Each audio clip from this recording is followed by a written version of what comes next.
Hi, welcome back. I hope we all recovered quickly and swiftly from the past 2 weeks of the Sephora sale. And what I thought I would do today, since I don't really do what I bought style deal. Now, over on my TikTok, you can find a little haulage that I did showing some things that I picked up, but I was really heavy on complexion. I got 4 different foundations, and I thought instead of just using these like gradually throughout the next couple months and giving feedback, I would kind of just compile them in one video and do a quick little mini review on 4 all new foundations except for one. One has been out for a while, but it's one I've been wanting to try, and one I've been seeing you all ask for a review on. So 4 foundations to run through. Of course, Rare Beauty Tinted Moisturizer. I think that was at the top of everyone's list. I also got the It Cosmetics Nude CC Glow. New Makeup Forever HD Skin, which is what I am wearing throughout this video in case you are curious. And then this is the one that I've just been wanting to try for a long time. It's the Westman Atelier Vital Skin Foundation Stick. And I've seen so many people ask me to try this out. So these are the 4 we're gonna run through. So I've done application demos of all 4 of these products. Unfortunately, it has been so stormy and rainy the past couple weeks that I have not been able to get one clear shot of a check-in on like the wear time. So you're just gonna have to trust me when I talk about the wear time on these products because it's just been dark. It has been so dark. Before we start, if I get one negative comment about my blush, just know I tried. I have the new, well, I don't know if this is a new color.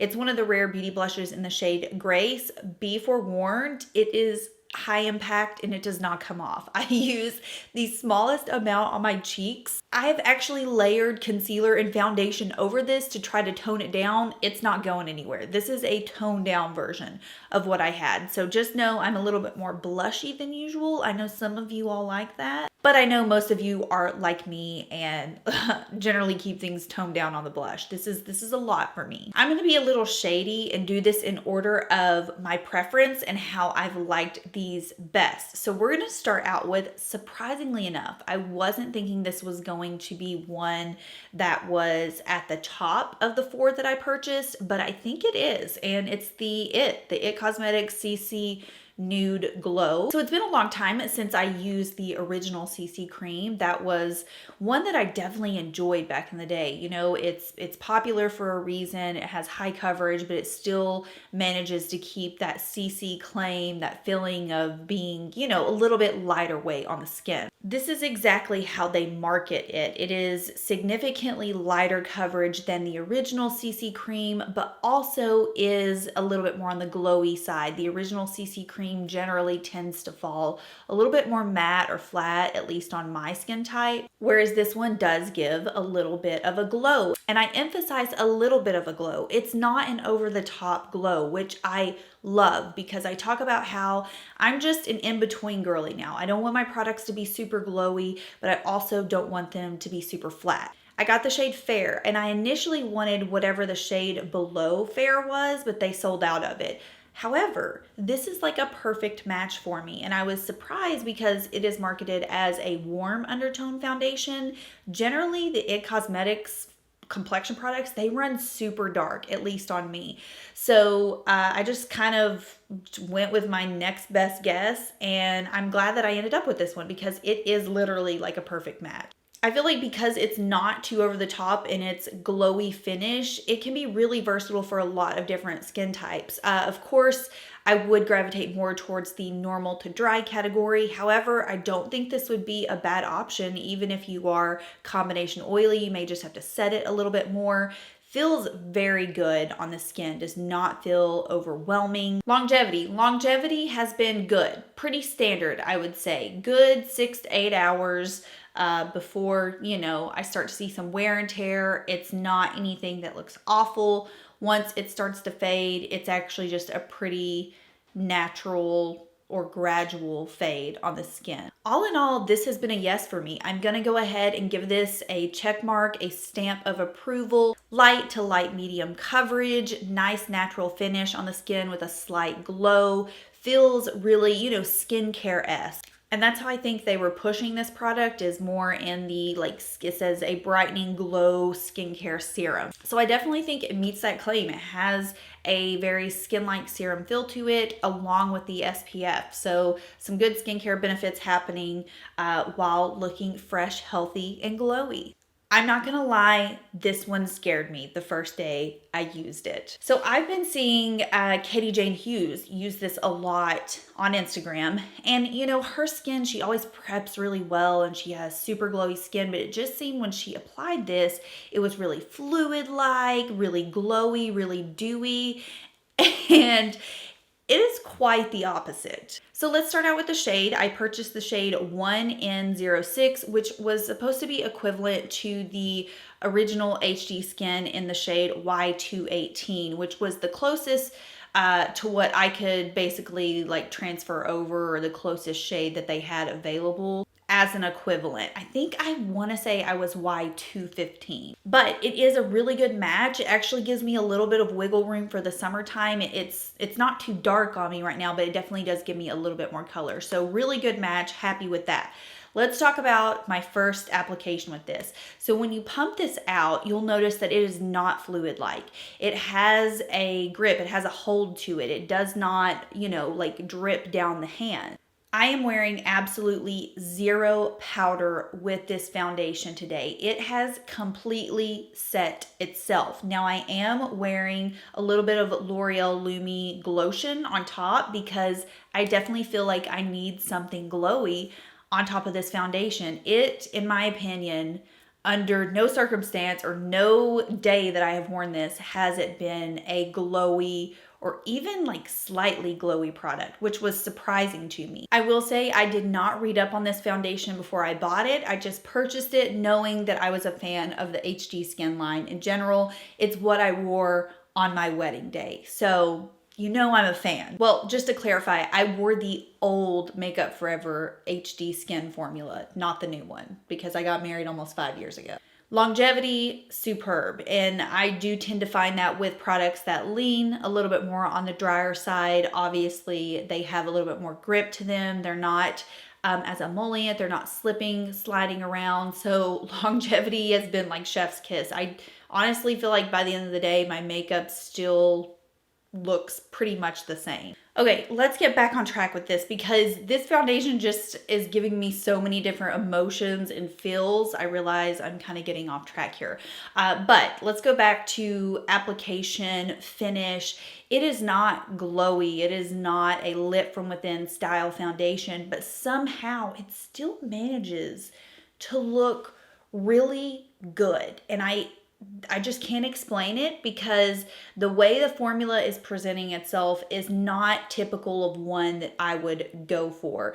And I would caution, if I tried this probably 3 to 4 months ago, I highly doubt that it would be even in like a favorite category for me. So I will caution, if you have texture, really dry skin, dry patches, I don't know that this would be the best formula because it truly does have a natural dried down finish to it. It's not going to give you this like lit from within style look unless you're really heavily prepping underneath with like a glowy serum or a really glowy SPF. It's truly, in my opinion, just going to present in its natural form, which is just a completely natural skin finish. No glow, not overly matte, but I would say it leans in the demi matte category. Coverage is totally buildable on this. I've found that I can go from light to a pretty full coverage, and I feel like I displayed that today because especially up on the higher parts of my face, I have layered this to try to tone down my blush.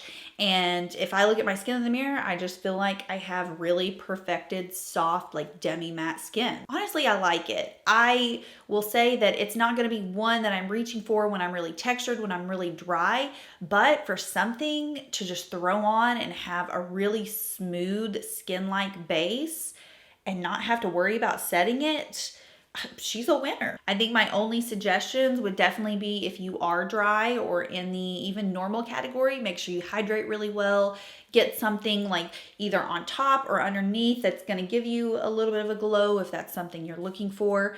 Otherwise, totally natural demi-matte skin-like finish. Okay, it is time for the Westman Atelier. This is a brand I've really been wanting to try for a while, but it's just giving me Merit vibes with an even heftier price tag. So I've kind of avoided trying it because I love my Merit products, and truly, you know, it's just something I thought I'll get around to eventually trying it. Finally, I did. So if you have TikTok, I actually did a full Westman Atelier try on because the foundation wasn't the only thing I got. I got the bronzer, the blush, the highlighter, one of the liquid lip balms, and I did a little try on there. I'm sure I will get around to using and talking about those products on my YouTube as well. I do reserve specific content for different, you know, platforms just to kind of mix it up. And that was just a quick one that I just felt like throwing on and trying that day. So that is available, but I will get around to using the other products in a video. Let's talk about the foundation. I got the shade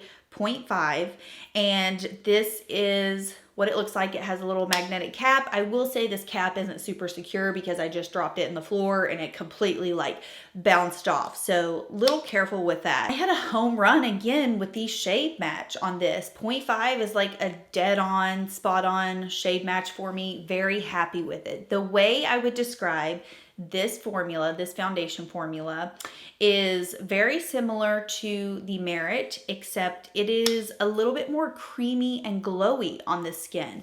So I always talk about Merit being great for, you know, a lot of different skin types because it almost has a satin finish to it. This, I feel, has a little bit more of a glow once you've blended it in, a little bit more of that like lit from within style finish. I have to say, I really like that about this. It's quick, creamy, easy to apply. The packaging of all of these products is substantial. It's very heavy packaging, and I would expect no less with the type of price tag that these products have. Do I think you can get a similar finish with some other formulas out there at a cheaper price? Of course. It is 2022. We have literally every single type of foundation a person could ever ask for. I think what it comes down to is brand loyalty, your attraction to the colors, the packaging, just whether the brand resonates with your style or not. And with this being such a clean, you know, high-end kind of upscale luxury presence, I can see why a lot of people are gravitated towards it. If budget is not a concern, I do think that this is a really gorgeous brand to invest in. All of her products that I have tried and that I purchased have been beautiful. I really wasn't disappointed with anything that I got from this lineup. So back to the foundation, I'm seeing this being a really good option for those of you who may have mature skin, if you want something quick, but easy and youthful looking on the skin. Again, if you're someone on the go, this is the perfect brand for you because obviously stick, creams, easy application. I've been blending this out with a brush. That's been my preferred method. I will say longevity wise on this one, I do find that it does break down a little bit quicker than the previous two foundations I've talked about. However, to me, it's been in a very graceful way. It's not been in a way that I look at my face and, you know, everything's melting off at the end of the day. I think because it is so creamy and emollient, you know, it's hard to ensure that it's going to last for like a full 8 to 12 hours unless you've set it pretty heavily, which it's not a big deal to me. You know, I'm like taking care of my kid reviewing makeup for most of the day. So that's not a big issue for me. Now, if you're someone that's, you know, working 9 to 5 out of the house and it is something that you are concerned about, you want your makeup to look good all day, then you might want to keep in mind that touch-ups are probably going to be necessary with this foundation. Overall, no complaints. I think it is very beautiful, very creamy, just one of those products that was really pleasant upon first application. I really could tell that it was something that I was going to enjoy and use a lot more in the future. Okay, I know some of you are thinking she's talking about the Rare Beauty last, but I want to say that I am going to be pretty lenient on the Rare Beauty formula because I simply have the wrong shade. Like, I don't have a shade that's appropriate for me at all, and I think that makes a huge difference. It made a big difference in the Charlotte Tilbury Beautiful Skin. I had somewhat slightly better feelings about that foundation when I got the proper shade. So, you know, shade can make or break a product. And the one I got is just way too light and just totally off on the undertone. And I kind of knew that when buying it, but I don't know why I went off the rails on choosing the color for this. But I ended up getting the shade 16C, which obviously translates to a cool tone, a pinker tone. I think the reason I went for this option is because there was only one neutral tone available in the light category, and it was the lightest shade. So I was like, I'm rarely ever the lightest shade. And if you remember me talking about the Kosas foundation, Kosas runs really yellow in their foundation. So I went out on a limb and ordered a cool tone in their foundation, and it actually just translated very neutral on me. So I think I was hoping for the same with this, and unfortunately it is not. It is very, very, very rosy. She is very pink, and not only that, it's just too light for me. So I wanted to start off by clarifying, but I have worn it and kind of tried to like spice it up with my bronzer. I still, no matter what, feel like I'm a little washed out when I use it. But to me, this is a quintessential tinted moisturizer formula. Like, everything about it is what I feel like we typically see in tinted moisturizers. To me, it has a soft, subtle glow, not overbearing, very thin formula. You're going to get sheer to light coverage with it. I love a classic squeeze bottle, very much, you know, MAC face and body vibes. I've always loved to see a squeeze bottle in foundations. But yeah, to me, just like very classic. I will say, like, there was nothing that really stood out to me, that really jumped out at me, but also nothing bad stood out to me as well. Easy to apply with my hands. That's how I've been using it most days. Is it something I would necessarily pick over like Neutrogena Hydro Boost? Definitely not. However, I do think that it pairs great with all of the other Rare Beauty products that I have, especially the matte Rare Beauty blushes. I think those blushes with this is like a perfect, gorgeous, natural style look. Honestly, I think if you're a fan of Rare Beauty, you will end up liking this. And it is, like I said, like a quintessential tinted moisturizer for the summertime. I don't see why this wouldn't be something that you would reach for a daily application. The longevity has been the weakest for me out of all of the products I talked about today. Just feel like the longevity has been missing the mark for me, regardless of if I set it or not. A couple days, I've noticed that my mascara was transferring, which like never happens. So I don't know if, I don't think I did anything different on those days except for just wearing this. I think what I'm going to do is wait till I can go in store and just check out the shades there, and then probably get one so I can actually like see which shade is best with my skin type, and hopefully I can give maybe a little bit more of an accurate presentation on it. But yeah, for now I'm just going to stick with not bad, but also not like high up there for me right now. Okay, that is my assessment on these 4 foundations. I would love to know your thoughts, because I know several of you out there already have these, or you got at least one of them during the sale. I want to know your thoughts, especially on the Rare Beauty Tinted Moisturizer, because I was just so disappointed. I was so disappointed that the shade was so off. I just couldn't get an accurate vibe on it. So maybe you'll want to take my review of it with a grain of salt. Otherwise, I hope you enjoyed. Let me know what you want to see in some upcoming videos, because I'm not going to lie, my brain is like scattered between all the different platforms right now, and I'm trying to do specific content for each platform, and still do things that people enjoy. So let me know what you would like to see here on YouTube in upcoming videos. It would help me out a lot. So hope you enjoyed this, and I'll see you in my next one. Bye.